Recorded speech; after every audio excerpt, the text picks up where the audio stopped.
राहुल एक छोटे से गांव में रहता था। उसकी सबसे प्यारी साथी थी उसकी सफेद बकरी गौरी। गांव वाले कहते थे कि गौरी को किसी भी खतरे का एहसास इंसानों से पहले हो जाता था।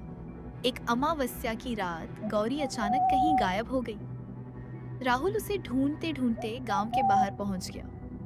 वहां एक पुरानी टूटी फूटी हवेली खड़ी थी। उस हवेली के बारे में कहा जाता था कि जो भी रात में उसके अंदर गया वह कभी वापस नहीं लौटा। राहुल ने देखा कि गौरी हवेली के खुले दरवाजे के सामने खड़ी थी, लेकिन वह अंदर नहीं जा रही थी। वह बस अंधेरे को घूरे जा रही थी। राहुल ने हिम्मत जुटाई और हवेली के अंदर कदम रख दिया। अंदर चारों तरफ सन्नाटा था।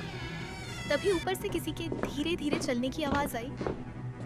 राहुल ने टॉर्च ऊपर की, लेकिन वहां कोई नहीं था। जैसे ही उसने पीछे मुड़कर देखा, गौरी गायब थी। गौरी! उसकी आवाज पूरे हवेली में गूंज गई। तभी एक कमरे से बकरी के मिमियाने की आवाज आई। राहुल दौड़कर उस कमरे में पहुंचा, लेकिन कमरा पूरी तरह खाली था।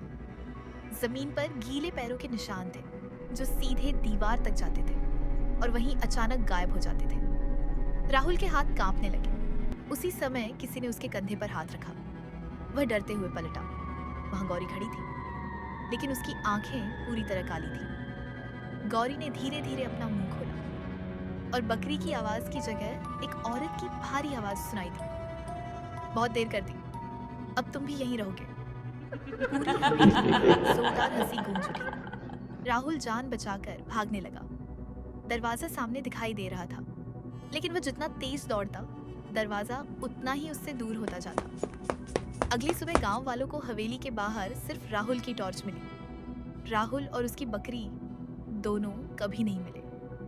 और कहते हैं, आज भी हर अमावस्या की रात उस हवेली से एक बकरी के मिमियाने की आवाज और एक लड़के की मदद की पुकार एक साथ सुनाई देती है। क्या तुम उस हवेली के अंदर जाने की हिम्मत करोगे?